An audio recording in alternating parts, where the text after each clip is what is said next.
Students, welcome to our channel. ఈరోజు మనం 8th class సోషల్లో అవర్ పాస్ట్ టెక్స్ట్ బుక్ ఏదైతే ఉందో ఆ లెసన్లో ఉన్నటువంటి first lesson how, when and where అనే లెసన్ గురించి డిస్కస్ చేసుకోబోతున్నాము. అండ్ లెసన్లోకి ఎంటర్ అయ్యే ముందు ఒక విషయము, నా వీడియోస్ కనుక మీకు యూస్ఫుల్గా అనిపిస్తే please do like, share and subscribe అస్సలు మర్చిపోవద్దు. అండ్ ఇంకా మీరు ఇలాగే సబ్స్క్రైబ్ చేసుకుంటూ లైక్ చేస్తూ ఉంటే కనుక నాకు మంచి మంచి వీడియోస్ అనేవి ఇంకా బాగా ఎక్స్ప్లెయిన్ చేయాలనిపిస్తూ ఉంటుంది. అండ్ మీకు ఎవరికైనా ఏమైనా లెసన్స్ కావాలంటే కింద కమెంట్ సెక్షన్లో కమెంట్ చేయడం మర్చిపోవద్దు. సో ఇంకా మనం లేట్ చేయకుండా లెసన్లోకి అయితే ఎంటర్ అయిపోదాం.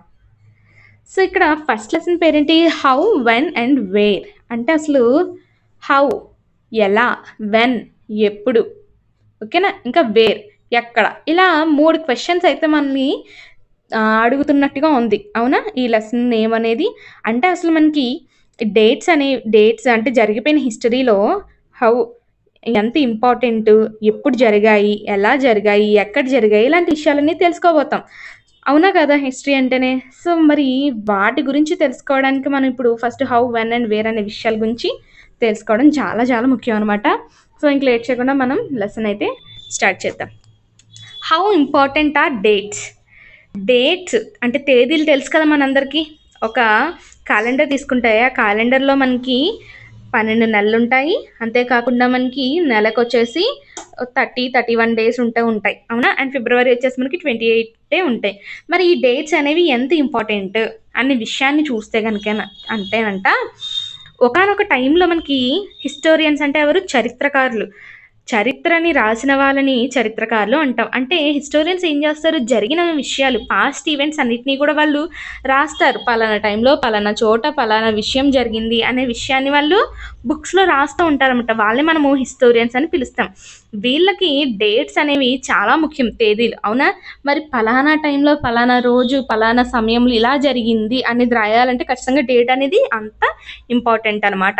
అంతేకాకుండా ఈ డేట్స్కి సంబంధించి ముఖ్యంగా రూలర్స్ ఎవరైతే ఉన్నారో, ఇప్పుడు మీరు చూస్తే కనుక సపోజ్ మీరు 7th క్లాస్లో నేర్చుకున్నారు విజయనగర ఎంపైర్ కానీ, లేకపోతే ఢిల్లీ సుల్తానేట్, ఇవన్నీ కూడా మీకు క్లియర్గా ఇయర్స్తో పాటు ఉంటుంది. అవునా? ఏ రాజు ఏ సంవత్సరం వరకు పరిపాలించాడు అనే విషయాలు క్లియర్గా ఉండదా? ఉంటుంది. మరి ఈ డేట్స్కి సంబంధించి ముఖ్యంగా ఏ రూలర్ ఎప్పటి నుంచి ఎప్పటి వరకు పరిపాలించాడు అనే విషయం మీద చాలా డిబేట్స్ అయితే జరుగుతూ ఉండేవంట. ఓకేనా? అంతేకాకుండా వాళ్ళు ఎప్పుడు పరిపాలించారు, ఎక్కడి వరకు పరిపాలించారు, వాళ్ళు ఎప్పుడు క్రౌన్ అంటే రాజు అయ్యారు, పట్టాభిషేకం చేస్తారు కదా అది, నెక్స్ట్ వాళ్ళు ఏమి యుద్ధాలని గెలిచారు, ఇలాంటి విషయాలన్నింటినీ కూడా రాసేవాళ్ళు ఇయర్స్తో సహా. అయితే ఇక్కడ కామన్ సెన్స్గా మనం తీసుకుంటే కనుక హిస్టరీ అనేది చాలా వరకు కూడా డేట్స్ సంబంధించిందే. అవునా? డేట్స్ని ఖచ్చితంగా మనం గుర్తుపెట్టుకోవాల్సిన అవసరం అయితే ఉంటుంది. సపోజ్ ఇండియాకి ఫ్రీడమ్ ఎప్పుడు వచ్చిందంటే అందరూ ఫస్ట్ 1947 ఆగస్ట్ 15 అని చెప్పరా అంటే ఆ డేట్కున్న ఇంపార్టెన్స్ని మనం ఇక్కడ అర్థం చేసుకోవచ్చు. ప్రతి ఇండియన్కి తెలుసు ఆ విషయం. నెక్స్ట్ చూడండి, ఇంకా మీరు వినే ఉంటారు, ప్రజలు ఏమంటూ ఉంటారంటే హిస్టరీ అనేది చాలా బోరింగ్గా ఉంది, ఎందుకంటే డేట్స్ని గుర్తుపెట్టుకోవాలి కదా, అన్ని డేట్స్ని గుర్తుపెట్టుకోవడం కష్టం కదా అనేసి అంటారు. అసలు ఇది నిజమా అంటే ఏమాత్రం నిజం కాదు. హిస్టరీ అనేది చాలా ఇంట్రెస్టింగ్గా ఉంటుంది. ఎందుకంటే మనం లేని టైంలో ఎలాంటి విషయాలు జరిగేవి ఇవన్నీ తెలుసుకోవడానికి చాలా యూజ్ అవుతుంది. హిస్టరీ అనేది ఏంటంటే అసలు మనకి కాలం గడిచే కొద్దీ ఏవైతే మార్పులు వచ్చాయో ఆ మార్పుల గురించి చెప్పేదే హిస్టరీ అనమాట. అంతేకాకుండా మనకి గతంలో ఉన్న విషయాలు అనేవి ఎలా మారుతూ వచ్చాయో అనే విషయాన్ని తెలిపేదే హిస్టరీ. అంతేకాకుండా మనము పాస్ట్కి ప్రజెంట్కి ఉన్న డిఫరెన్సెస్ని, కంపారిటివ్స్ని చూసుకోవచ్చు. అంతేకాకుండా మనము టైంకి సంబంధించి రిఫర్ చేసామనుకుని ముఖ్యంగా మనము బిఫోర్ ఇంకా ఆఫ్టర్ అనే పదాలు కూడా వాడుతూ ఉంటాం. అవునా? మనం ప్రస్తుతం ఉన్న లైఫ్లో హిస్టరీకి సంబంధించిన క్వశ్చన్స్ అడగడానికి ఎవరు పెద్దగా ఏమీ ఇంట్రెస్ట్ అయితే చూపించరు. అంతేకాకుండా మనం అన్ని విషయాలు కూడా అలా జరిగిపోతున్నాయని చెప్పేసి అనుకుంటాం అంతే. కానీ చాలా ఏంటంటే విషయాలు ఇక్కడ మెయిన్ గుర్తుపెట్టుకోవాల్సింది, మనకి కొన్ని ఆశ్చర్యాన్ని కలిగించే సందర్భాలు ఉంటాయి. అలాంటి సందర్భాల్లో మనము అది తెలుసుకోవాలనే కుతూహలాన్ని, క్యూరియాసిటీని కలిగి ఉంటాం అనమాట. సో అలాంటప్పుడు మనము ఏవైతే క్వశ్చన్స్ అడుగుతామో అలాంటి క్వశ్చన్స్ని మనం హిస్టారికల్ క్వశ్చన్స్గా అయితే తీసుకుంటాం. అంతేకాకుండా చూడండి, ఇక్కడ ఒక ఎగ్జాంపుల్ చెప్తున్నాడు. ఒక వ్యక్తి రోడ్ సైడ్ టీ తాగుతూ ఉన్నాడు. ఓకేనా? ఆ టీ తాగుతున్నప్పుడు మనం ఆలోచించవచ్చు ఏమనంటే అసలు ప్రజలు టీ అనేది లేదా కాఫీ అనేది తాగడం ఎప్పటి నుంచి మొదలుపెట్టారు అని ఒక క్వశ్చన్ వచ్చింది, అవునా? తర్వాత మీరు ట్రైన్లో వెళ్తున్నప్పుడు కిటికీలోంచి బయట చూసినప్పుడు మిమ్మల్ని మీరు క్వశ్చన్ చేసుకొని ఉండొచ్చు, అసలు ఈ రైల్వేస్ అనేవి ఎప్పుడు నిర్మించారు? అంతేకాకుండా రైల్వేస్ అనేవి లేనప్పుడు ప్రజలు ఎలా ఇంత పెద్ద పెద్ద దూరాలు నడుచుకుంటూ వెళ్ళేవారా, ఎలా వెళ్ళేవారు అనేసి మీకు ఒక డౌట్ వస్తుంది. అంతేకాకుండా మీరు న్యూస్ పేపర్ ఏదైతే ఉందో దాన్ని పొద్దున్నే చదువుతూ ఉంటారు కదా, మరి న్యూస్ పేపర్ చదివి మనం చాలా ఇన్ఫర్మేషన్ అయితే తెలుసుకుంటూ ఉంటాం. అసలు న్యూస్ పేపర్ అనేది ప్రింట్ చేయకముందు ప్రజలు విషయాన్ని ఎలా తెలుసుకునేవారు? ఇలాంటి క్వశ్చన్స్ అన్నీ కూడా హిస్టరీకి సంబంధించిన క్వశ్చన్స్ అనమాట. ఇక్కడ చూడండి, ఒక పిక్చర్ అయితే ఇచ్చారు. ఆ పిక్చర్లో మీరు గమనించింది ఏంటంటే బ్రాహ్మిన్స్ ఎవరైతే ఉన్నారో వాళ్ళు శాస్త్రాస్ ఏవైతే ఉంటాయో ఆ శాస్త్రాల్ని బ్రిటానియాకి ఇస్తున్నట్టుగా చూపిస్తున్నారు అనమాట పిక్చర్. ఓకేనా? దీన్ని జేమ్స్ రెన్నెల్ ప్రొడ్యూస్ చేశాడు 1782లో. ఇక్కడ రెన్నెల్ని అడిగాడంట రాబర్ట్ క్లైవ్ ఏమనంటే హిందుస్థాన్కి సంబంధించిన మ్యాప్స్ని ప్రొడ్యూస్ చేయమని చెప్పేసి. సో ఇక్కడ బ్రిటిష్ యొక్క సపోర్టర్ కదా ఆయన, అండ్ ఇంకా ఏంటి, ఇండియానాలైనా ఆక్రమించుకోవాలన్న ఒక ఇంట్రెస్ట్ ఎవరికి, రెన్నెల్కి. సో ఇతను ఏం చేశారంటే మ్యాప్స్ అనేవి తయారు చేయడం చాలా చాలా అవసరము, ఓకేనా, అనే విషయాన్ని గమనించారు. అంతేకాకుండా ఈ పిక్చర్ ఇక్కడ ఏం తెలపడానికి ట్రై చేస్తుందంటే మనకి ఇండియన్స్ వాళ్ళంతటా వాళ్ళే మన పురాతన కాలంలో శాస్త్రాలని బ్రిటానియాకి ఇచ్చేశారు అని చెప్పేసి చూపిస్తున్నారన్నమాట. ఇక్కడ బ్రిటానియా అంటే ఏంటంటే మనకి the symbol of British power యొక్క సింబల్ని బ్రిటానియా అనేసి పిలుస్తాం. అంతేకాకుండా మనము ఇండియా యొక్క కల్చర్ని కాపాడండి అని చెప్పేసి మనం వాళ్ళు అడుగుతున్నట్టుగా ఇక్కడ పిక్చర్ని అయితే వాళ్ళు పోర్ట్రే చేయించారు. తర్వాత చూడండి, అలాంటి ఇప్పుడు మనం కొన్ని హిస్టారికల్ క్వశ్చన్కి సంబంధించి డిస్కస్ చేసుకున్నాం కదా, రైల్వేస్ రాకముందు ప్రజలు ఎలా ట్రావెల్ చేసేవారు, న్యూస్ పేపర్ లేకముందు ఎలా అసలు ఇన్ఫర్మేషన్ గ్యాదర్ చేసేవారు, ఇలాంటి క్వశ్చన్స్ అన్నీ కూడా మనకి కొంచెం మనల్ని కాలంలో వెనక్కి తీసుకెళ్తాయి, అవునా? అయితే ఇక్కడ కాలంలో వెనక్కి తీసుకెళ్తున్నాం అని అన్నాం కదా, మరి కాలానికి సంబంధించి పర్టికులర్గా ఒక డేట్ అని చెప్పలేము, ఒక నెల అని చెప్పలేము ఏమి. అంతేకాకుండా కొన్నిసార్లు ఏమంటున్నాడంటే యాక్చువల్గా మనకి incorrect fix precise dates to process that happen over a period of time. ఒకానొక కాలంలో ఏం జరిగిందంటే పర్టికులర్గా ఒక విషయం ఈ రోజునే జరిగింది అని చెప్పడం ఎంత మాత్రం సరైనదైతే కాదనేసి చెప్తున్నాడు. అయితే మన ఇండియాలో పీపుల్ ఉన్నారు కదా, వాళ్ళు టీ పలానా రోజు నుంచే తాగడం మొదలుపెట్టారు, పలానా ఆ టైం ఒక సపోజ్ 1935 జనవరి 5th 4:30కి టీ తాగడం మొదలుపెట్టారని చెప్పడం అనేది అస్సలు కరెక్ట్ అయితే కాదు, ఎందుకంటే అలా జరగలేదు, ఓకేనా? అంతేకాకుండా ఇలాంటి ప్రాసెస్ సంబంధించి క్లియర్ డేట్స్ అయితే ఇవ్వలేమన్నమాట. అదేవిధంగా మనము బ్రిటిష్ రూల్ అనేది మన ఇండియాలో ఎప్పుడు ఎస్టాబ్లిష్ అయింది, ఎప్పుడు స్థాపించబడింది అంటే సింగిల్ డేట్ని అయితే చెప్పలేము, లేదా మన నేషనల్ మూమెంట్ ఎప్పుడు స్టార్ట్ అయింది అంటే కూడా సింగిల్ డేట్ని అయితే మనము చెప్పలేము అనమాట. అంతేకాకుండా మన ఎకనామీలో మన సొసైటీలో ఏవైతే చేంజెస్ అనేవి వచ్చాయో అవి ఎప్పుడు వచ్చాయి అనేది పలానా డేట్ అని మనం పర్టికులర్గా అయితే చెప్పలేం. ఇలాంటి విషయాలన్నీ కూడా మనకి సమయం గడిచే కొద్దీ కూడా జరుగుతూనే ఉన్నాయి. మనము కొంత కాలాన్ని అయితే చెప్పగలం కానీ పర్టికులర్గా అయితే చెప్పలేము అనమాట. అంటే 15th century నుంచి ఈ సెంచరీ వరకు ఇలా జరిగింది అని ఏమైనా చెప్పగలమేమో కానీ పర్టికులర్ ఇయర్, డేట్, టైం అదైతే చెప్పలేము అనమాట. అంతేకాకుండా అప్రాక్సిమేట్ పీరియడ్ ఏదైతే ఉంటుందో దానికి దగ్గరగా ఉన్నది అయితే మనం అయితే చెప్తూ ఉంటాం. మరి డేట్స్ అనేవి మనం కంటిన్యూ చేస్తాం కదా, ఎందుకని కంటిన్యూ చేస్తామంటే దీనికి ఒక రీజన్ అయితే ముడిపడి ఉందన్నమాట. అదేంటంటే హిస్టరీ అనేది ఏదైతే ఉందో అది ముఖ్యంగా బ్యాటిల్స్, ఇంకా బిగ్ ఈవెంట్స్, అంటే పెద్ద పెద్ద యుద్ధాలు, ఇంకా పెద్ద పెద్ద ఈవెంట్స్ జరుగుతూ ఉంటాయి కదా. అంటే సపోజ్ రాజుగారు పట్టాభిషేకం జరగడం కానీ, లేకపోతే వాళ్ళకి వివాహం జరగడం కానీ, వాళ్ళు మరణించడం కానీ, ఇలాంటివన్నీ కూడా బిగ్ ఈవెంట్స్ అనమాట. వాటికి సంబంధించి మనకి ఈ హిస్టరీకి చాలా సంబంధం ఉంది, ఓకేనా? ఆ ఇన్సిడెంట్స్ అన్నీ కూడా హిస్టరీలో నోట్ చేయబడ్డాయి. ముఖ్యంగా రూలర్స్ ఇంకా వాళ్ళ యొక్క పాలసీస్ గురించి ఉంటుందన్నమాట. ఇంకా హిస్టరీలో మనకి హిస్టోరియన్స్ ఎవరైతే ఉన్నారో వాళ్ళు ఒక రాజుగారికి ఎప్పుడు పట్టాభిషేకం జరిగింది అంటే కిరీటం పెడతారు కదా, ఎప్పుడు పెళ్లి జరిగింది, అంతేకాకుండా ఎప్పుడు తనకి పిల్లలు పుట్టారు, అండ్ ఇంకా అతను ఎప్పుడు ఏ యుద్ధాన్ని గెలిచాడు, ఇంకా ఎప్పుడు మరణించాడు. సో అతనికి ఎప్పుడు చనిపోయారు, నెక్స్ట్ తన తర్వాత ఏ రూలర్ మళ్ళీ సింహాసనాన్ని అధిష్ఠించారు, ఈ విషయాలన్నీ కూడా మనకి నోట్ చేసేవారనమాట. ఇలాంటి ఈవెంట్స్ ఏవైతే ఉన్నాయో ఇవన్నీ కూడా స్పెసిఫిక్ డేట్స్ అనేవి మనం చెప్పచ్చు. అంతే కాకుండా హిస్టరీలో చూసుకుంటే గనక ఈ వీటికి సంబంధించి డిబేట్స్ ఏవైతే ఉన్నాయో ఇవి ఇప్పటికి కూడా కంటిన్యూ అవుతున్నాయన్నమాట. ఇవి చాలా ఇంపార్టెంట్ అని చెప్పేసి డిబేట్స్‌ని చేస్తూనే ఉన్నారు.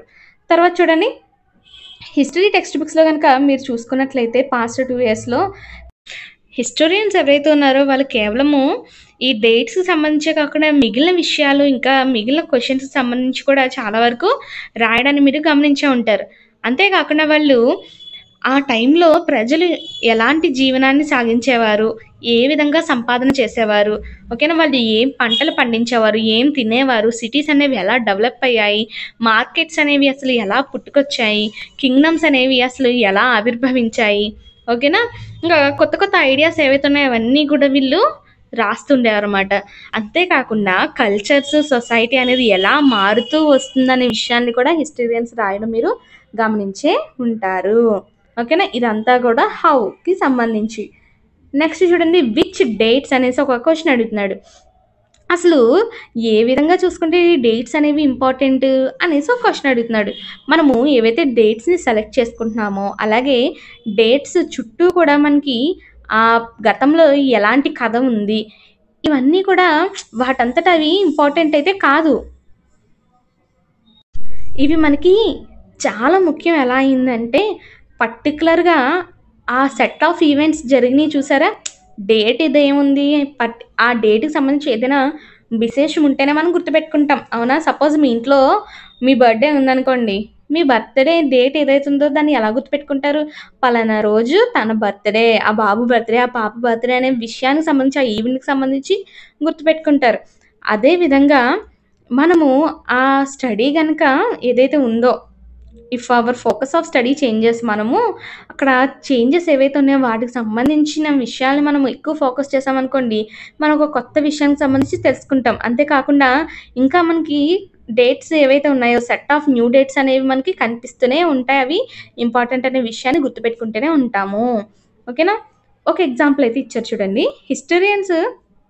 హిస్టరీస్‌లో ఏమని రాశారంటే, ముఖ్యంగా అది ఎవరంటే, ఇండియాలో బ్రిటిష్ హిస్టోరియన్స్ ఉండేవారు కదా! వాళ్ళు. ప్రతి గవర్నర్ జనరల్ యొక్క రూల్ అనేది చాలా ఇంపార్టెంట్‌గా వాళ్ళు రాయడం జరిగింది. గవర్నర్ జనరల్ ఏంటంటే, మొత్తం అక్కడున్న బ్రిటిషర్స్ అందరికి హెడ్ అనమాట. ఆయన ఆధ్వర్యంలో అక్కడ గవర్నమెంట్ అనేది నడపబడుతూ ఉంటుంది. ఈ హిస్టరీస్ అనేవి ముఖ్యంగా ఫస్ట్ గవర్నర్ జనరల్ ఎవరైతే ఉన్నారో వారెన్ హాస్టింగ్స్ నుంచి, అదే విధంగా లాస్ట్ వైస్రాయ్ అయినటువంటి లార్డ్ మౌంట్ బాటన్ వరకు కూడా ఇవి రాస్తూనే ఉన్నారనమాట వాళ్ళు. అంతేకాకుండా ఇంకా సెపరేట్ చాప్టర్స్‌లో మనము వీళ్ళకి సంబంధించిన రకరకాల విషయాల గురించైతే తెలుసుకోబోతున్నాం. ఓకే. ఒకసారి ఇక్కడ చూద్దాం చిన్నది. Advertisement help create taste. చూడండి, లిప్టన్స్ టీ అని చెప్పేసి ఒక అడ్వర్టైజ్‌మెంట్ మనకి కనిపిస్తుంది. ఇక్కడ మీకు లిప్టన్స్ కాఫీ అండ్ టీస్ 2 గూడా అనమాట. ఇవి famous all over the world అని చెప్పేసి ఒక చిన్న అడ్వర్టైజ్‌మెంట్ పిక్ అయితే ఇచ్చారు.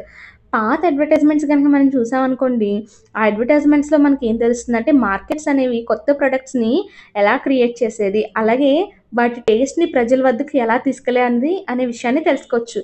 ఇక్కడ మనకిచ్చిందొచ్చేసి 1922లో ఒక అడ్వర్టైజ్‌మెంట్ అనమాట. అది ముఖ్యంగా లిప్టన్ టీకి సంబంధించి. ఇక్కడ ఏం సజెస్ట్ చేస్తుందంటే ఈ అడ్వర్టైజ్‌మెంట్, ప్రపంచంలో ఉన్న రాయల్టీ మొత్తం గూడా ఈ టీతోనే ముడిపడి ఉంది. అంటే గొప్ప గొప్ప వాళ్ళందరూ ఈ టీ తాగుతారనేసి చూపిస్తున్నారు. బ్యాక్‌గ్రౌండ్‌లో మనం ఏం చూడొచ్చంట, ఇండియన్ ప్యాలెస్‌నైతే చూడొచ్చు. అంతేకాకుండా ముందొచ్చేసి ఎవరు కనిపిస్తున్నారు మనకి, చూడండి, బ్రిటన్‌కి క్వీన్ విక్టోరియా ఉన్నారు కదా! ఆవిడ యొక్క మూడో కొడుకు దానిపైన ఉన్నారనమాట. దానిపైన ఉన్నట్టుగా చూపిస్తున్నారు. ఓకేనా? ఆయన పేరేంటంటే డ్యూక్ ఆఫ్ కన్నౌట్ అనమాట. సో, ఇలా ఒక అడ్వర్టైజ్‌మెంట్‌నయితే మనకి వాళ్ళు రెడీ అయితే చేసేవాళ్ళు. ఇంకేమంటున్నారు చూడండి. Hastings, Wellesley, Bentinck, Dalhousie, Canning, Lawrence, Lytton, Ripon, Curzon, Hardinge, Irwin, వీళ్ళందరూ సంబంధించిన విషయాలైతే మనం నెక్స్ట్ చాప్టర్స్‌లో తెలుసుకోబోతున్నాం అనమాట. వీళ్ళందరికి సంబంధించిన ఇంపార్టెంట్ డేట్స్, వాళ్ళు ఎప్పుడు వైస్రాయ్ అయ్యారు, ఏ సంవత్సరం వరకు చేశారు, ఇవన్నీ కూడా ఆ టైంలో ఉన్న హిస్టోరియన్స్ అయితే రాయడం జరిగింది. అంతేకాకుండా ఇదొక నెవర్ ఎండింగ్ సక్సెషన్‌గా జరుగుతూనే ఉందనమాట. గవర్నర్ జనరల్స్ ఇంకా వైస్రాయ్స్ సంబంధించి. ఓకేనా? అంటే ఒకరి తర్వాత ఒకరు, ఒకరి తర్వాత ఒకరు వచ్చి పరిపాలిస్తూనే ఉన్నారు. ఈ డేట్స్ ఏవైతే ఉన్నాయో మొత్తం హిస్టరీలు ఇవన్నీ కూడా ముఖ్యంగా వాళ్ళ యొక్క పర్సనాలిటీస్‌కి లింక్ అయ్యి ఉంది. అంతే కాకుండా వాళ్ళు ఏమేమి యాక్టివిటీస్ చేశారు, ఎలాంటి పాలిసీస్‌ని తీసుకొచ్చారు, ఏం సాధించారు ఇవన్నీ కూడా మనకి కనిపిస్తాయి హిస్టరీ అనేది ఓపెన్ చేస్తే గనుక వీళ్ళకి సంబంధించి. అంతే కాకుండా as it was if there was nothing outside their lives that was important for us to know. వీళ్ళ జీవితాలకు మించి ఇంకేది కూడా ఇంపార్టెంట్‌గా తెలుసుకోవాల్సిన విషయం లేదు అన్నట్టుగా రాసి పడేశారనమాట ఆ టైంలో. అంతే కాకుండా వీళ్ళు ఏదైతే కాలం జరుగుతూ వచ్చిందో వీళ్ళ టైంలో, వీళ్ళు బ్రిటిష్ ఇండియాలో మనకు ఆ హిస్టరీ అనేది ఏ విధంగా ఉందో డిఫరెంట్ డిఫరెంట్ చాప్టర్స్‌లో అయితే రాయడం జరిగిందంట. అంతే కాకుండా మనము ఈ హిస్టరీని డిఫరెంట్ వేస్‌లో అయితే రాయొచ్చా, రాయకూడదా? ఓన్లీ ఈ గవర్నర్ జనరల్ సంబంధించే రాయాలా? కేవలం వీళ్ళేం జేశారు, వీళ్ళేం తిన్నారు, వీళ్ళేం చెందారు అనేవే రాయాలా? వేరే విషయాలు కూడా రాయొచ్చా అంటే, రాయొచ్చు. మన హిస్టరీని ఏదైతే ఉందో దాన్ని వేరే వేరే చాప్టర్స్ కూడా రాయొచ్చు. అవేంటి? అసలు మనము ఎలా చేయగలము ఇది అంటే గనక, ప్రతి చాప్టర్‌కి కూడా ఒకదానితో ఒకటి కొంచెం సంబంధాన్ని కలిగి ఉంటుంది. ఒక ఆర్డర్ అనేది ఉంటుందనమాట. ఖచ్చితంగా ఈ హిస్టరీ అనేది చూస్తే మనకు ఒక కథ చెప్పినట్టుగానే కనిపిస్తుంది. ఒకదాని తర్వాత ఒకటి సీక్వెన్స్‌లో మనకి వస్తుందనమాట. అంతే కాకుండా ఈ ప్రాసెస్‌లో మనం ముఖ్యంగా కొన్ని ఈవెంట్స్ మీద అయితే ఫోకస్ చేస్తాము. ఈ ఈవెంట్స్ ఏవైతే ఉన్నాయో మనకి ఒక స్టోరీ టెల్లింగ్‌లా అనిపిస్తూ ఉంటాయి మన హిస్టరీ చదువుతూ ఉంటే.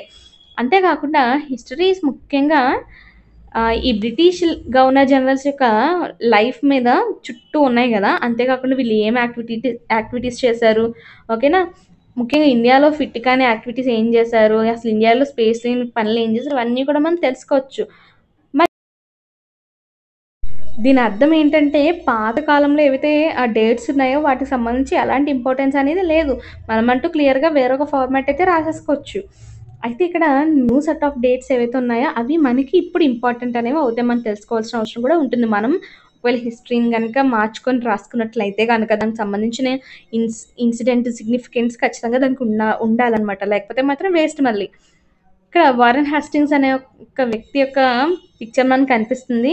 ఈయన ఎవరంటే ఈ వారెన్ హాస్టింగ్స్ మన ఇండియాకి వచ్చిన ఫస్ట్ గవర్నర్ జనరల్ అనమాట. అది కూడా 1773లో అయితే ఈయన గవర్నర్ జనరల్‌గా ఇండియాకైతే అపాయింట్ అయ్యారు.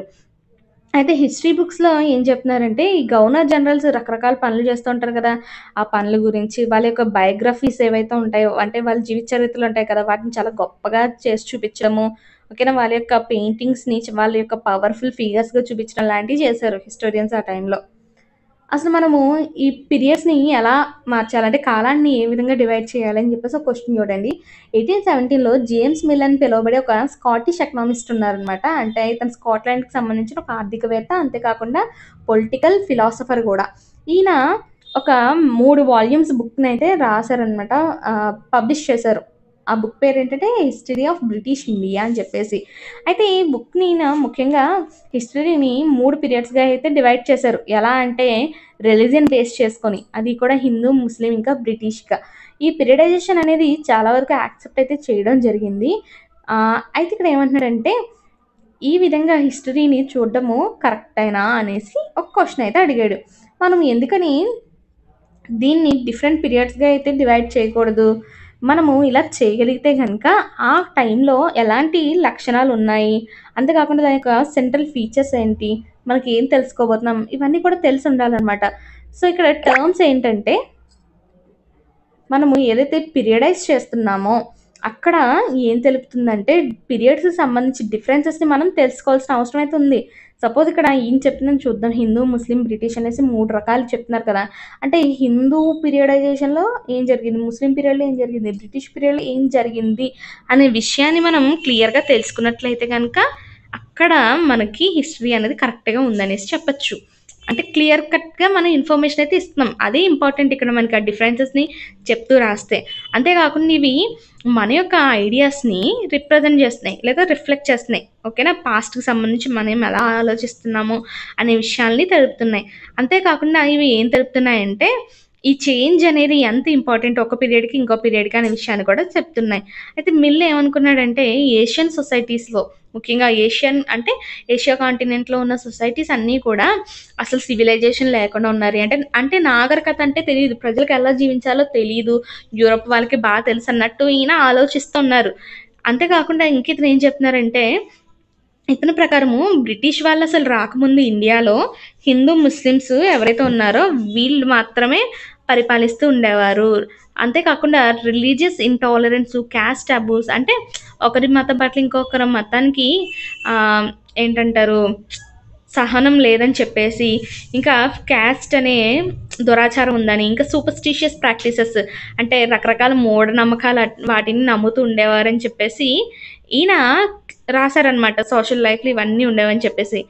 అయితే బ్రిటిష్ రూల్ ఏదైతే ఉందో అది వచ్చిన తర్వాత అంట మిల్ ఏమని ఫీల్ అయ్యారో తెలుసా, ఇది ఇండియాని ఎలా బతకాలో చెప్తున్నట్టుగా ఈయన ఫీల్ అవ్వడం జరిగింది. అంతేకాకుండా ఇది చాలా ఇంపార్టెంట్. ఎందుకనంటే యూరోపియన్ మేనర్స్, ఆర్ట్స్, ఇంకా ఇన్స్టిట్యూషన్స్ ఇవన్నీ కూడా ఇండియాలో తీసుకురావాల్సిన అవసరం ఉందని చెప్పేసి మిల్ ఫీల్ అయ్యారు. అంతేకాకుండా ఇంకేం సజెస్ట్ చేశారంటే బ్రిటిష్ వాళ్ళు మొత్తం ఇండియాలో ఉన్న భూభాగం మొత్తాన్ని కూడా ఆక్రమించి మొత్తం ఇండియన్ పీపుల్ ఎవరైతే ఉన్నారో వాళ్ళ యొక్క సంతోషం కోసం, వాళ్ళు బాగా అభివృద్ధి చెందడం కోసం ఈ పని అయితే చెయ్యాలి, ఇండియాని ఆక్రమించాలన్నట్టు ఫీల్ అయ్యారు. అంతేకాకుండా ఇండియా ఏదైతే ఉందో బ్రిటిష్ వాళ్ళ హెల్ప్ లేకపోతే అసలు ఏమాత్రం ప్రోగ్రెస్ అవ్వలేదు అన్నట్టుగా ఆయన రాయడం జరిగింది. ఈ ఏదైతే ఐడియా ఉందో హిస్టరీలో బ్రిటిష్ రూల్ ఏదైతే ఉందో ముఖ్యంగా దాన్ని ఏం చెప్తున్నారు ఆయన, అభివృద్ధి ఇంకా నాగరికత అనేవి బ్రిటిష్ రూల్లోనే ఉన్నాయని చెప్పేసి రాశారు. అంతేకాకుండా బ్రిటిష్ రూల్కి ముందు ఏదైతే పీరియడ్ ఉందో అది మొత్తం చీకటిగా ఉండిపోయిందని రాశారు. మనం దాన్ని యాక్సెప్ట్ అయితే చేయగలమా ఈ రోజుల్లో అంటే యాక్సెప్ట్ అయితే చేయలేము. ఎందుకంటే బ్రిటిష్ వాళ్ళు రాకముందే మనకంటూ ఒక కల్చర్ ఉంది, సివిలైజేషన్ అయితే ఉంది. కానీ ఆయన కాలంలో ఆయనకు తగ్గట్టుగా రాసుకోవడం అయితే జరిగిందనమాట.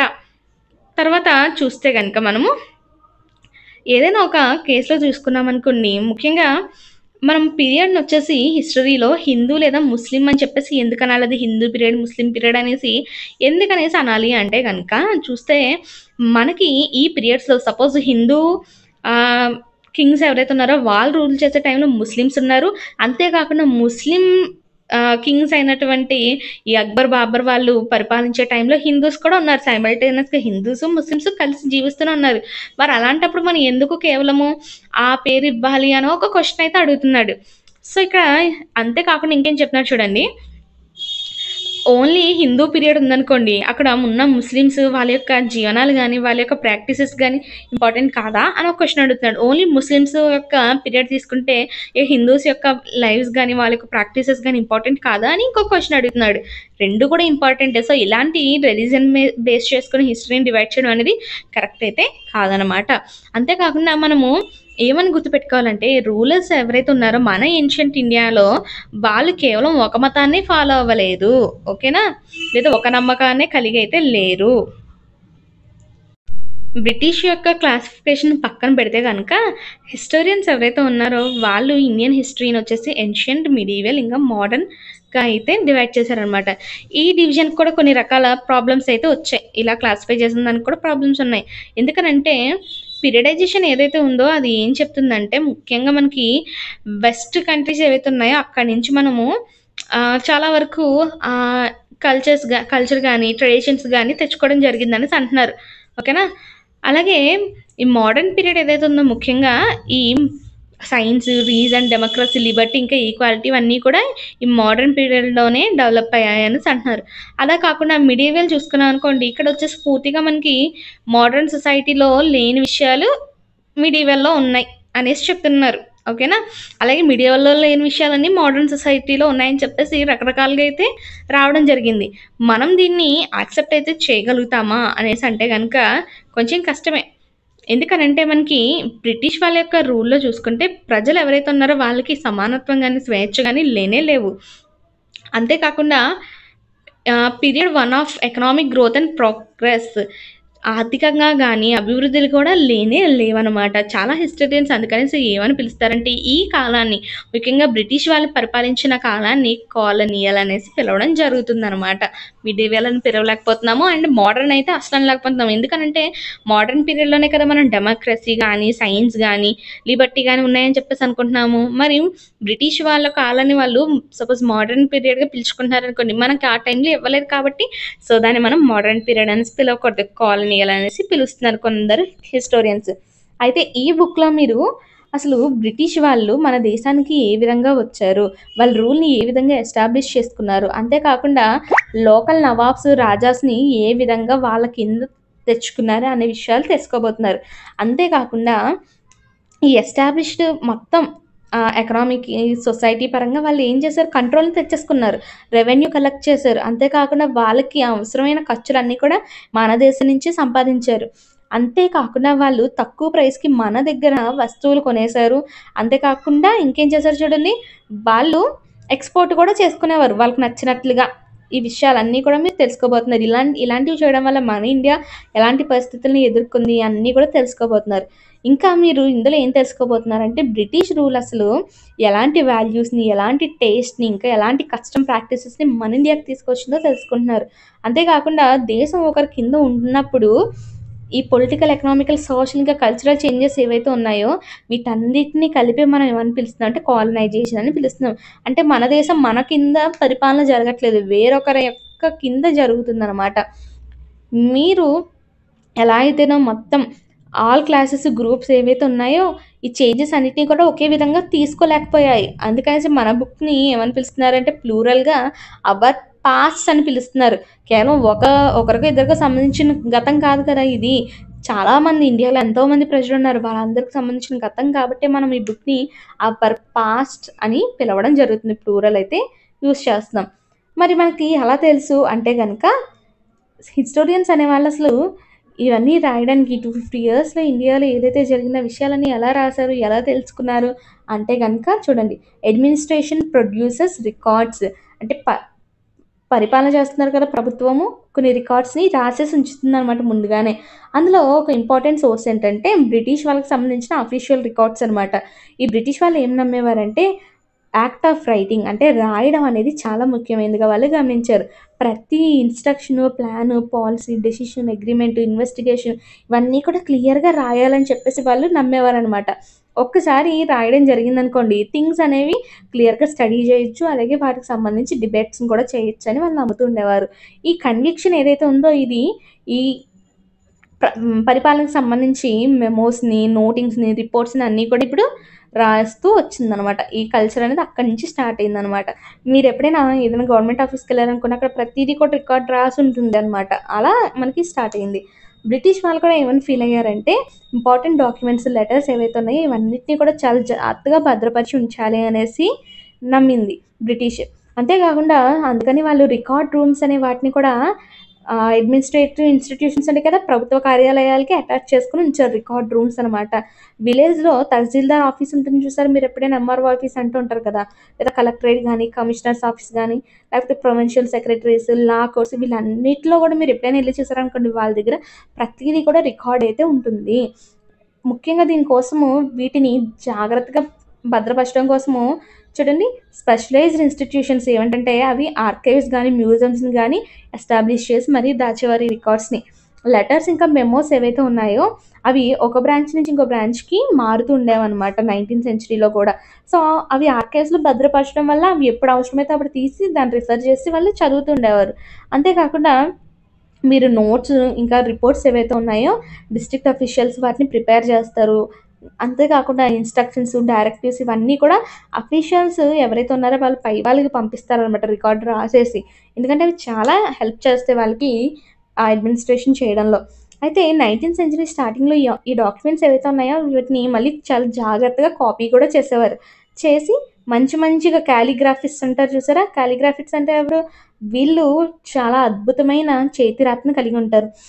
సో, వాళ్ళు రాసి వీటిని జాతపరిచేవారనమాట. ఎందుకంటే ప్రింటింగ్ మిషన్ ఒకానొక టైంలో లేనప్పుడు ఈ విధంగా రికార్డ్స్‌నైతే రాసి భద్రపరిచేవారు.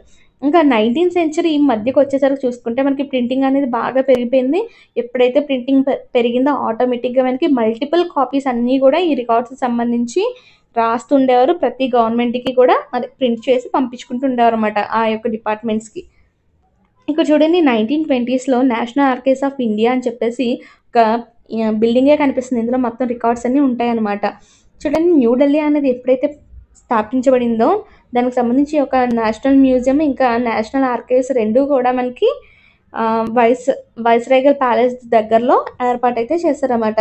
ఈ లొకేషన్ ఏం రిఫ్లెక్ట్ చేస్తుందంటే ఈ బ్రిటిష్ వాళ్ళకి ఇమాజినేషన్ అనేది ఎంత ఇంపార్టెంటో మనకి తెలుపుతుంది. వాళ్ళు ముందుగా ఆలోచించే కదా వీటన్నిటిని కట్టారు అండ్ భద్రపరచడం కూడా జరిగింది. తర్వాత సర్వేస్ బికమ్ ఇంపార్టెంట్ చూద్దాము. దానికన్నా ముందు ఇక్కడ ఒక రిపోర్ట్స్ హోమ్ డిపార్ట్మెంట్ చూడండి. అంటే హోమ్ డిపార్ట్మెంట్‌కి సంబంధించిన రిపోర్ట్స్‌నైతే ఎలా ఇచ్చారో చూద్దాం.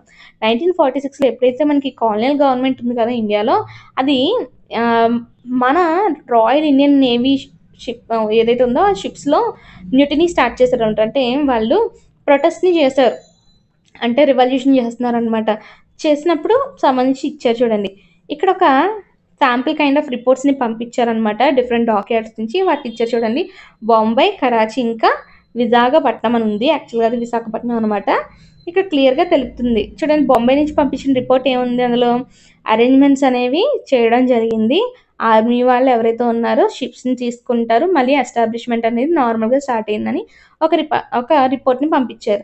అంతే కాకుండా రాయల్ నేవీ షిప్స్ అనేవి హార్బర్ బయట ఇంకా ఉన్నాయి అని చెప్పేసి కూడా ఉంది. కరాచీలో చూసుకుంటే 301 తిరుగుబాటుదారు ఎవరైతే ఉన్నారో వాళ్ళందరినీ అరెస్ట్ చేయడం జరిగింది. ఇంకా కొందరిని ఎవరైతే అనుమానితులు ఉన్నారో వారిని కూడా అరెస్ట్ చేశాము. అన్ని ఎస్టాబ్లిష్మెంట్స్ జరిగాయి. అందరూ కూడా మిలిటరీ గార్డ్ అండర్‌లో ఉన్నారు అనేసి కరాచీ నుంచి రిపోర్ట్ పంపించారు. ఇంకా విశాఖపట్నం చూసుకుంటే గనక పొజిషన్ అనేది పూర్తిగా కంట్రోల్‌లో ఉంది. వైలెన్స్ అనేది జరగలేదు. మిలిటరీ గార్డ్స్ ఎవరైతే ఉన్నారో వాళ్ళందరూ కూడా షిప్స్‌లో ఇంకా ఎస్టాబ్లిష్మెంట్స్‌లో అయితే ఉన్నారు. ఎలాంటి ట్రబుల్ అనేది ఉండదు. అలాగే కొందరు మాత్రమే రిఫ్యూజ్ చేశారు వర్క్ చేయడానికి అని చెప్పేసి అది కూడా రాశారనమాట. సో ఇదొచ్చేసి మనకి director of intelligence head quarters India command situation అనమాట అప్పుడు. చూడండి ఎప్పుడది 1946 మే 21 అనమాట. అప్పుడు రాసిన రిపోర్ట్స్‌ని ఇలా జాగ్రత్త పెట్టడం జరిగింది. తర్వాత సర్వేస్ బికమ్ ఇంపార్టెంట్ చూడండి. మనకి సర్వే అంటే మీకు తెలుసు కదా కొలతలు కొలుస్తా ఉంటారు. సపోజ్ మీకు ఒక ల్యాండ్ ఉందనుకోండి. ఆ ల్యాండ్ ఇక్కడి నుంచి ఇక్కడ వరకు ఉందని, ఇంత వెడల్పు ఉందని, ఇంత ఇక్కడ ఏంటంటే దూరం ఉందని చెప్పేసి సర్వేస్ ఉంటాయి.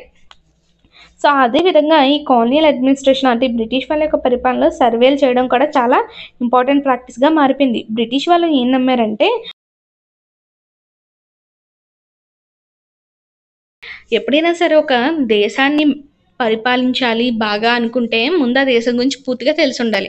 సో 19th సెంచరీ స్టార్టింగ్‌లో వాళ్ళు ప్రతి చోట కూడా మ్యాప్ వేసుకొని దాన్ని సర్వే చేసేవారనమాట దేశం మొత్తాన్ని కూడా.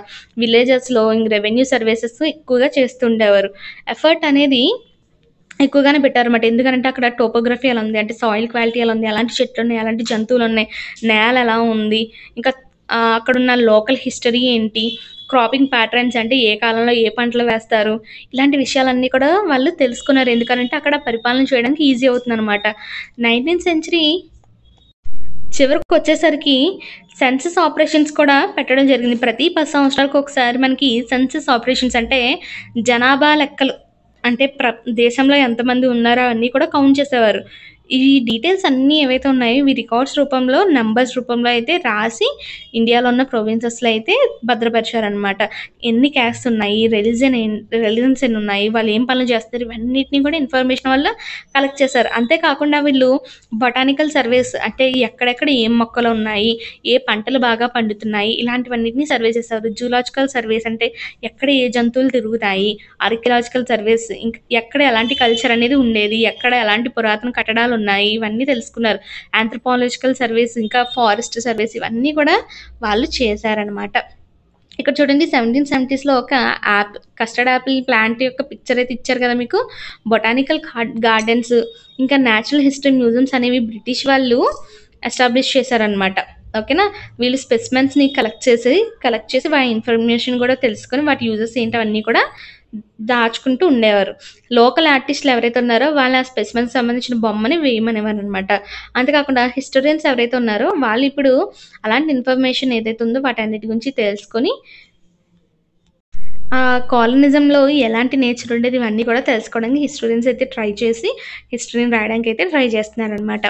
అయితే అఫీషియల్ రికార్డ్స్ ఏం చెప్పట్లేదో ఆ విషయాలు ఇప్పుడు మనం చూద్దాం. ఇప్పటివరకు మనం ఏ రాజు ఎప్పుడు రాజయ్యాడు ఇలాంటి విషయాలు ఉంటాయనేసి మతానికి సంబంధించని ఏవేవో తెలుసుకున్నాం గదా! అసలు హిస్టరీలో లేదా రికార్డ్స్‌లో రాయనివేంటనేది చూద్దాం.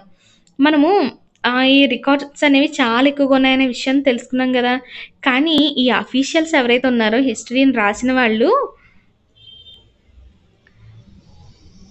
వాళ్ళకి సంబంధించిన విషయాలే రాసుకునేవారనమాట. ఓకేనా. అఫీషియల్స్ ఏవైతే రాయమన్నారో వాటినే ఇంట్రెస్ట్ చూపించి అవే రాసేవారు. అంతేగాని వాళ్ళు మిగిలిన విషయాలు రాసేవారు కాదు. ప్రాస్పర్టీ ఉందా లేదా, అంటే బాగా అభివృద్ధి చెందామా లేదా, ఈ విషయాలే రాసుకునేవారు. అంతేకాకుండా ఈ రికార్డ్స్లో ఎప్పుడు కూడా ప్రజలు ఎలా ఫీల్ అవుతున్నారు, వాళ్ళ యొక్క యాక్షన్స్ ఏంటి, ఈ విషయాలు ఎప్పుడు కూడా రాయలేదు. అంతేకాకుండా మనము మరి ఈ విషయాలన్నీ కూడా ఎక్కడ తెలుసుకోగలుగుతాము అంటే కనుక, మనము ఈ సెర్చ్ చేయడం స్టార్ట్ చేసామనుకోండి, ఈ విషయాల్ని కూడా మనము చాలా వరకు అఫీషియల్ రికార్డ్స్‌లో తెలుసుకోవచ్చు. ఎలా అంటే ముఖ్యంగా ప్రజలు వాళ్ళ యొక్క డైరీస్‌లో, లేదంటే వాళ్ళ యొక్క పిల్గ్రిమ్స్ తీర్థయాత్రలకు వెళ్ళినప్పుడు, లేదంటే ట్రావెలర్స్ ఉంటారు చూసారా? మీరు సెవెంత్ క్లాస్‌లో నేర్చుకునే ఉంటారు. ఆహ్, మార్కో పోలో వీళ్ళందరూ ఎవరు ట్రావెల్స్ కదా! వీళ్ళు రకరకాల విషయాలు రాస్తుంటారు ట్రావెల్ చేసినప్పుడు. అందులోంచి తెలుసుకోవచ్చు ప్రజలు ఎలా ఫీల్ అయ్యారు ఏంటి, అసలు అక్కడ ఎలా ఉండేది. ఇంకా ఆటోబయోగ్రఫీస్ ఉంటాయి చూసారా? సపోజ్ గాంధీ గారు గాని, వాళ్ళంటి వాళ్ళ యొక్క ఆటోగ్రఫ్ ఆటోబయోగ్రఫీస్ చదవడం ద్వారా కూడా మనం చాలా విషయాలు తెలుసుకోవచ్చు. ఇంకా కొన్ని పాపులర్ బుక్లెట్స్ ఆ టైంలో లోకల్ బజార్స్‌లో చాలామంది రాస్తూ అమ్ముతూ ఉండేవారు. పుస్తకాలకి బాగా ఇంపార్టెన్స్ ఉండేది ఆ టైంలో. ఇలాంటి వాటి వల్ల తెలుసుకోవచ్చు. ఎప్పుడైతే మనకి ప్రింటింగ్ అనేది బాగా స్ప్రెడ్ అయిందో, న్యూస్ పేపర్స్ అనేవి ఎక్కువగా పబ్లిష్ అయ్యాయి. అంతేకాకుండా పబ్లిక్‌లో ఈ ఇష్యూస్‌కి సంబంధించి డిబేట్స్ కూడా జరుగుతుండేవనమాట. లీడర్స్, రిఫార్మర్స్ వీళ్ళు ఈ ఐడియాస్‌ని స్ప్రెడ్ చేయడం కోసము చాలా విషయాలనైతే రాస్తూ ఉండేవారు పుస్తకాల రూపంలో. అంతేకాకుండా పోయిట్స్ ఉంటారు కదా! నవలిస్ట్, వాళ్ళ యొక్క ఫీలింగ్స్‌ని ఎక్స్‌ప్రెస్ చేయడానికి కూడా వీళ్ళు చాలా రకాల బుక్స్ కూడా రాస్తుండేవారు. ఈ సోర్సెస్ అన్నీ ఏవైతే ఉన్నాయో వీటి ద్వారా మనము కేవలం చదువుకున్న వాళ్ళు మాత్రమే తెలుసుకోగలిగేవారు. అర్థమవుతుందా? చాలా వరకు విషయాల్ని ఎవరైతే లిటరేట్ చదవడం, రాయడం వచ్చో వాళ్ళు మాత్రమే తెలుసుకునేవారు. అంతేకాకుండా చదవడం, రాయడం వచ్చిన వాళ్ళు వీటిని రాసేవారు గానీ, చదువు రాని వాళ్ళు ఉంటారు కదా చాలామంది. వాళ్ళ ఫీలింగ్స్ ఏంటి అనే విషయం అనేది ఎవరికీ తెలిసేది కాదు. ముఖ్యంగా పాపం చూడండి, గిరిజనులు, రైతులు, ఇంకా వర్కర్స్ ఎవరైతే ఉంటారో మైన్స్‌లో పనిచేసేవాళ్ళు, అలాగే వీధుల్లో ఉండే పేదవాళ్ళ విషయానికి సంబంధించి ఏమీ తెలిసేది కాదనమాట. ఎందుకంటే వాళ్ళకి చదవడం, రాయడం రాదు. అంతేకాకుండా వాళ్ళ జీవితాల గురించి తెలుసుకోవాలంటే మనకి ఇంకా కష్టమనమాట. అయితే దీన్ని కూడా మనము చేయొచ్చు కొంచెం ఎఫర్ట్ పెడితే. మనం గనక ఒక బుక్‌ని చదువుతూ ఉన్నామనుకోండి, సపోజ్ ఈ బుక్ ఏదైతే మనకుందో మన టెక్స్ట్ బుక్కే తీసుకోండి, ఏదో ఎందుకు, దీన్ని చదువుతుండే కొద్దీ కూడా మనం ఈ విషయాలు కూడా తెలుసుకోవచ్చనమాట. సో, ఇలా హిస్టరీకి చాలా ఇంపార్టెన్స్ అయితే ఉందన్న విషయాన్ని మనం తెలుసుకుందాం. ఇక్కడ ఒక పిక్చర్ ఇచ్చారు చూడండి. ఈ పిక్చర్ ఏం తెలుపుతుంది? Mapping and survey operations in progress in Bengal, A drawing by James Prinsep 1832. చూడండి, బెంగాల్‌లో మనకి మ్యాపింగ్ ఇంకా సర్వే ఆపరేషన్స్ చేస్తున్న ఒక పిక్చర్ యొక్క పెయింటింగ్‌ని జేమ్స్ ప్రిన్సెప్ 1832లో ఏదైతే వేశారో దాన్నైతే ఇవ్వడం జరిగిందనమాట. చూడండి ఇక్కడ ఎలాంటి ఇన్‌స్ట్రుమెంట్స్ అనేవి వాడేవారు సర్వేస్ చేయడానికి. తర్వాత ఇంకొక పిక్చర్ అయితే ఇచ్చారు చూడండి ఇక్కడ. 'రెబెల్స్ ఆఫ్ 1857' అని చెప్పేసి. మీరు 1857 రివోల్ట్ గురించి వినే ఉంటారు. వినకపోతే గనుక ఈ టెక్స్ట్ బుక్‌లోనే మీరు నెక్స్ట్ లెసన్స్‌లో తెలుసుకుంటారనమాట. ఈ ఇమేజెస్ ఏవైతే ఉన్నాయో వీటిని క్లియర్‌గా మీరు అబ్జర్వ్ చేశారనుకోండి, వాటిని వేసిన వాళ్ళు ఎవరు? బ్రిటిష్ వాళ్ళు. వీళ్ళు ఏమని ఇమాజిన్ చేసుకుంటున్నారంటే 1857లో బ్రిటిష్ ఆహ్, వాళ్ళకి వ్యతిరేకంగా మన వాళ్ళైతే పోరాడారు. ఆ పోరాడిన వాళ్ళందరినీ కూడా రెబెల్స్‌గా ఇక్కడ చిత్రీకరిస్తున్నారు. అంటే వాళ్ళు గవర్నమెంట్‌కి, అలాగే మనుషులకి, అంటే పీపుల్ ఎవరైతే ఉన్నారో ఆ టైంలో వాళ్ళకి హాని చేసే వాళ్ళుగా వాళ్ళని చూపిస్తున్నారనమాట. వాళ్ళు చాలా క్రూరులనేసి, అంతేకాకుండా ఆశాపరులన్నట్టు ఇక్కడ రెబెల్స్‌గా చిత్రీకరించారు. కానీ కానే కాదు. బ్రిటిష్ వాళ్ళు ఏవైతే అన్యాయాలు చేస్తున్నారో వాటిని క్వెషన్ చేశారనమాట. ఆ టైంలో ఉన్న సిపాయిస్ అందరూ గూడా. అది 1857కి సంబంధించిన ఒక పిక్చర్. కానీ దాన్ని హిస్టోరియన్స్ చూసారా, వాళ్ళకి నచ్చినట్టుగా వాళ్ళు రాసేసుకోవడం జరిగింది. నెక్స్ట్ చూడండి, not fit for human consumption అంట. Newspapers not fit for human consumption అంటే ఏంటి? మనుషులు తినకూడదు అని చెప్పేసి అర్థం.